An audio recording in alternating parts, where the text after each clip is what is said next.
7:37, perfect timing, John Howell. What do you do if your car is jacked? What do you do if you're a woman trying to walk back to your car after work, whenever, if you're out for a run? Self-defense. It always matters. It's always mattered. And it's just a smart thing to know how to do. Absolutely. You know, we should have like a guest in studio who could teach us. Do you We're know talking anybody? about it. Yeah, we know somebody. Go ahead. We know the best person. Amazing. From Chicago Fitness Center, Eddie Yoshimura, 35 years retired from the Chicago Police Department. He held the rank of sergeant. He holds an 8th degree black belt in Shodokan and is the highest ranking belt holder in this art outside of Japan. I own 8 belts. Not black, some black, some brown, some a little stretchy. They all go with Eddie's my, here, with my pants. Eddie doesn't care about your belts. Eddie's here. So I gotta tell you this. So I hosted Living Healthy Chicago for a long time. Yes, you did. And we were doing a story about self-defense with a friend of mine, Marie. And I met Eddie, the owner of this gym. And I said, we were talking about self-defense and said, we got to have him in. What do you prefer, Eddie, Shihan, Eddie? What do we call you? Eddie's fine. Eddie's fine. Get right next to that microphone. Hi, Eddie. Good morning. All right, so we just heard terrible numbers on gun violence in Chicago. And you should be prepared, whether you live in a big city or a small city, to defend yourself. How old should the average person be when they start learning about self-defense? There is no age. Really? Yes. My girls started martial arts training when they were 2. 2? Yes, and they've been training since. Obviously, at 2, they don't really know what they're doing, but I'm just saying, they walked in a dojo when they were 2 years old, started doing some squat kicks and walked right out. And then that was the beginning. And now they actually teach the young kids there. All right, so let's go back to that story. Real world example. Somebody's carjacking you. You can always get a new car. However, we do know cases where it's elevated to violence, and they're not just about taking your car. They're about hurting you. What do you do? Well, obviously, you've heard that acronym, the run, hide, and fight, right? Yeah. So always, if you're aware and you see danger coming, then you want to get away as quick as possible, right? That's what we advocate first off, and we refer to something bad as being a bang incident, right? Something life-threatening, that's bang. So the more you learn about how to defend bang, the more you become aware of how to be left of bang, so to speak. And that's not my terminology, that's from a very well-known book that actually the Marine Corps and General Mattis actually put together. Okay. So we advocate being aware. So you're talking about carjacking.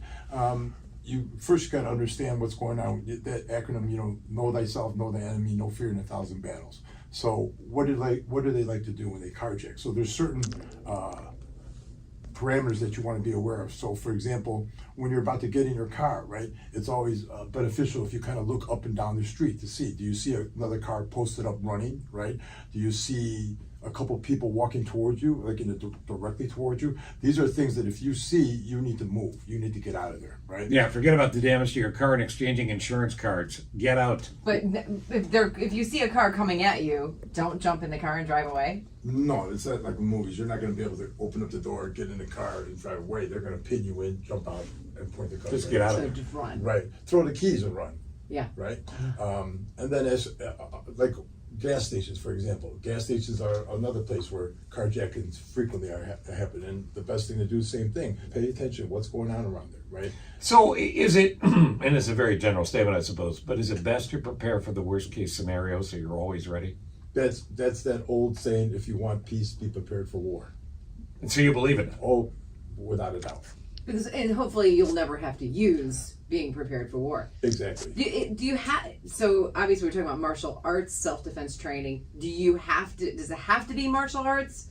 What if I take one class? What if I watch something on YouTube? We want people to be really prepared, but are there other ways aside from, using martial arts to be prepared to keep yourself safe? Yeah, people assume that safety is something that you're supposed to have, and unfortunately these days it's become clearly evident that that is not something preordained, right? You need to be able to work on it like everything else. So safety starts with being aware of your situational awareness, right? What's around you at all times, who's around you, right? And then you have to be aware of that, and that's hard to do when you're walking around with your face looking at your cell phone, for example, right? These are things that you just don't want to do. How many times do you almost hit somebody walking across the street because they're just walking across with their head in their phone? So yes, you need to, I mean, you can only learn so much reading a book, watching on TV, or YouTubing something, right? You need to make it a part of your pattern of life, and you need to practice it, on a daily basis. Everybody wants a shortcut. And to go to Jane's point and question, is there a snack pack sized version of I now know enough to defend myself in a difficult situation? Because Steve's not going to get 8 black belts. No, not at my age. That's clear. Yeah.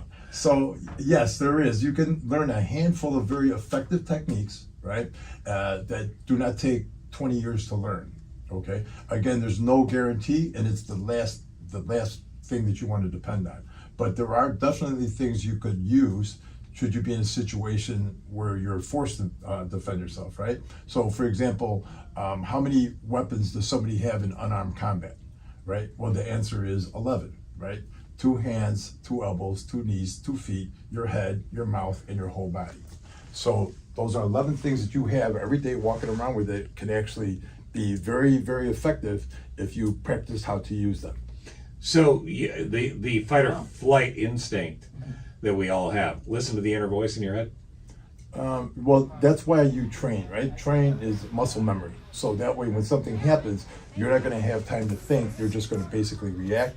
So it's something that you just actually visualize, and then you do every now and then just to make sure something happens. That's what's going to happen. Your body's going to react.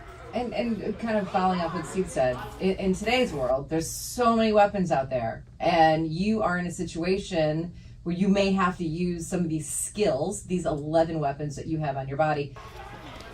If someone has a gun in my face, I'm afraid to do anything.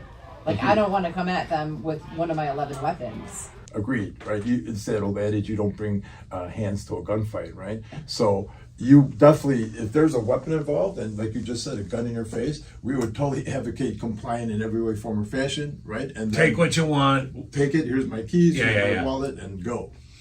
Obviously, the other piece of concern, and we'll take us on when we come back, is the safety of women just trying to get from point A to point B, walk back to their car, get in and out of work, get in and out of a gym, go for a run.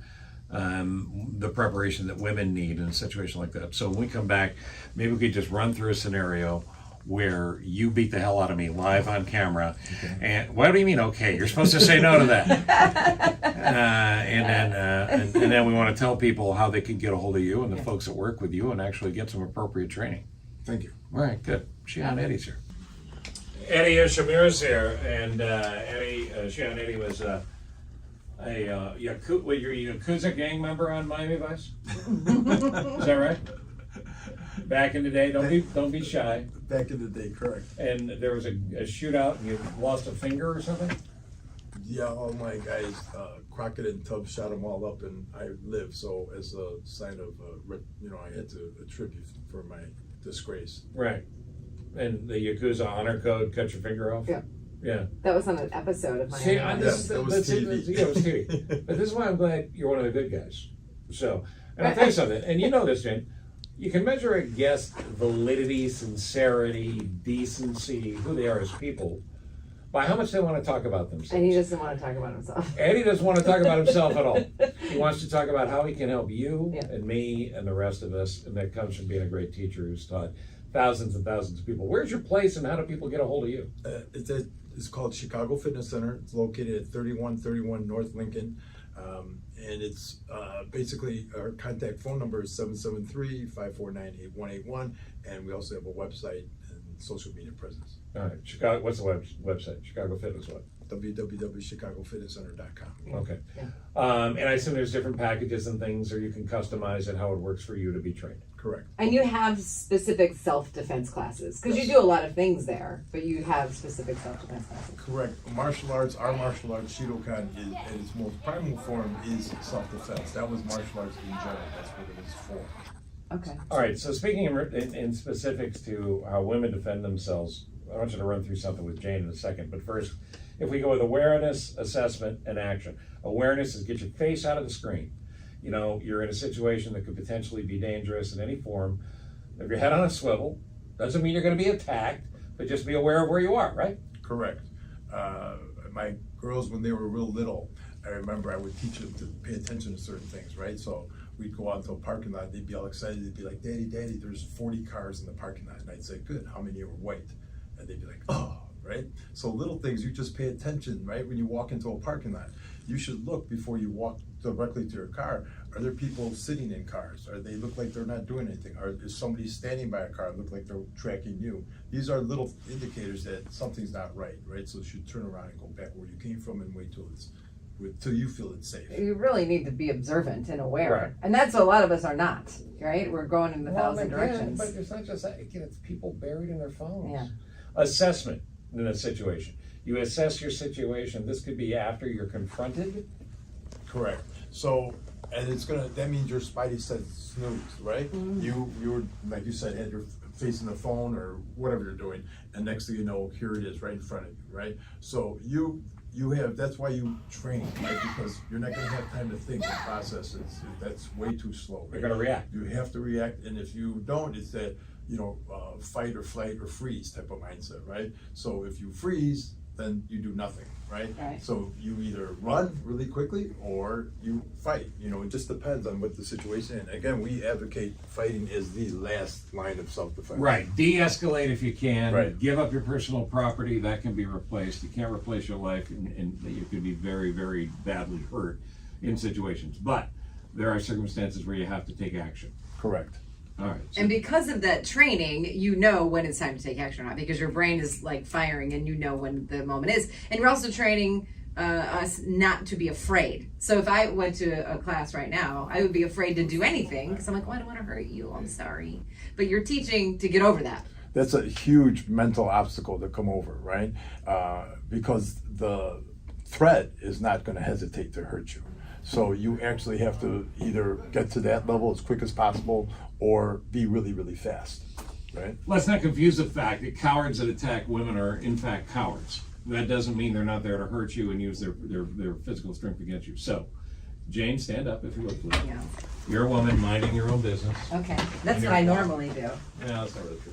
And you're walking maybe sort of towards the door. You can't walk far because you're going to be able to hear you on mic. Yeah. Okay. Eddie's approaching you from behind. You might not even know he's there. What's a move that a bad guy's likely to make? Do they grab a woman by the shoulders? What do they do? So don't walk too far Oh because yeah. I can't read. Oh yeah. He's tethered. Yeah. All right, so if you think of it, there's 4 directions that the threat can come from, right?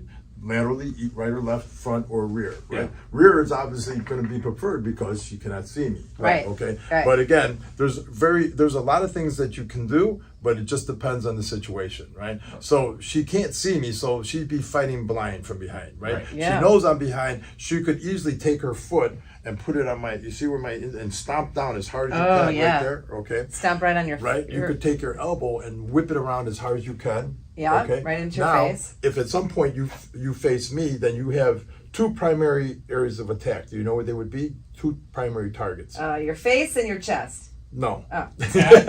I lose. So, Adam's apple, the tip of your nose, and your crotch. okay, so one of them's Whoa, correct. look at you. Okay, the throat is a very pressure sensitive area, so Yeah. that's definitely one. Everything else is kind of a delayed physical response. Okay. This elicits an immediate physiological response. So my throat right here is very vulnerable. Yeah. So if you took your thumb and put, you Oh, feel that? yeah. Now put it in right there. Now if Yeah. you struck it, push that. I'm just go ahead. No, Go I ahead. don't wanna Go do just it. do it a little bit. Do it till my voice sounds funny. Harder. Okay. No, I can't Okay? do it anymore. But if But you- you're talking about an impact poke, right? if Yeah. exactly. Give it a jab. This way, You push this or right in there. or this way with a part of your hand. Oh, right, because you Right? could go like that. This way super hard. or this way, whatever you have. Well, what about a closed fist? No. No, it takes a long time to learn how to punch. Okay. And that your thumb just digging right into the center of the Right, neck. right, I mean, he right. was doing it to me very lightly, and I felt Right. it. And then here's the what really would work: in, around, and out. Oh, Right that's there. in the eye socket. So Correct. that's, remember we agreed you're not going to practice this Correct, on me, right? yeah. But Right. this could be right In and then out. and the So loss of throw- being able to breathe. Yeah, throw an Or- Adam's apple in the eye. But Right, would you either do one. them in? I mean, you're not. It's fast, and you're fast. Right. Would I go to the neck first and then the Whatever, eye? whatever you have at your disposal. If the person's really tall, you won't be able to reach the eye, Right, right? right. So then you would probably go for Yeah. that part. So you don't have a weapon in your hand. Right. Maybe you're holding onto your cell phone or whatever. You need to attack, but you need to do it strategically if you feel like it's time to act. So what you're Correct. saying is, forget about the movies, forget about TV. Yes. You're not going to hit the guy hard enough in the nads where it's going to affect him in time. Hit him in the nose, making his eyes water. He's still going to have time. All you're trying to do is buy a few seconds to run. The key is to survive. Ah, right. The goal is to escape. So what I'm giving you are tools to escape, right? So if even though what you just said to the nose is a very good strike, it's called a hammer fist. Make your hand a fist. Instead of trying to punch, you just smash right there. Yeah. Quick, Right, boom. yeah. And then you could do like that, and then maybe you could strike to the neck after that. With right? my hand in the and fist. then turn and gone. I'm all choked But up that over also, here. but that also ties into the awareness piece, because if you're aware of your surroundings and something bad happens before it escalates to the violence, even if it's a matter of seconds, Eddie, I would think you'd go, I know there's a door to my left Correct. that I can get to. And that's, Right. So I get you. So you're sort of off And you know kilter, where you're and I running can with. go. Yeah. Right. So Yeah. again, being aware of where you're at, Right. and where you're going to go. Like, for example, you go to a movie theater, right? Everybody Yeah. goes and sits down. That's already been the scene of a horrific active shooter in Colorado. Yeah. So when we go to the movies, we sit down and we make sure everybody knows how to get out if Same we have here. to. Same So it's here. just Ever common since sense that day. things, right? When you go home, look Right, for your right. look. Do I go into the gangway? Do I walk up the stairs? Where could Where am I somebody gonna hurt go? me? Right? Where would the threat come from? And then where would I run? Right? You have to have a Totally. destination. Totally get it. Does that make sense? You're good. Yeah. Man. Come back to your microphone Yeah. for just a Okay. quick second. And Jane, thank you for not hurting Eddie. Yeah, thank you. The eye socket is really like I could see how that Okay, would easy. work. Don't get so excited And because the Eddie's neck. leaving. You're going to use it on me. I might, but this is all good stuff, and it's very, very basic. Right. Yeah. You don't have to train for 20 years. You just learned something right now that if you got Well, we just give women stuff they could use today. Listen, now. I hope you never do. Right. At least keep it in Right. mind. That's right. How do we contact you again? You can contact us at www.chicagofitnesscenter.com. You can come to 3131 North Lincoln Avenue, and we'd be happy to assist you in whatever it is that you'd like to learn. Thanks for doing this. Thanks for Awesome. doing this. I hope you'll come back or we can get you on the phone and talk some more. Yes, sir.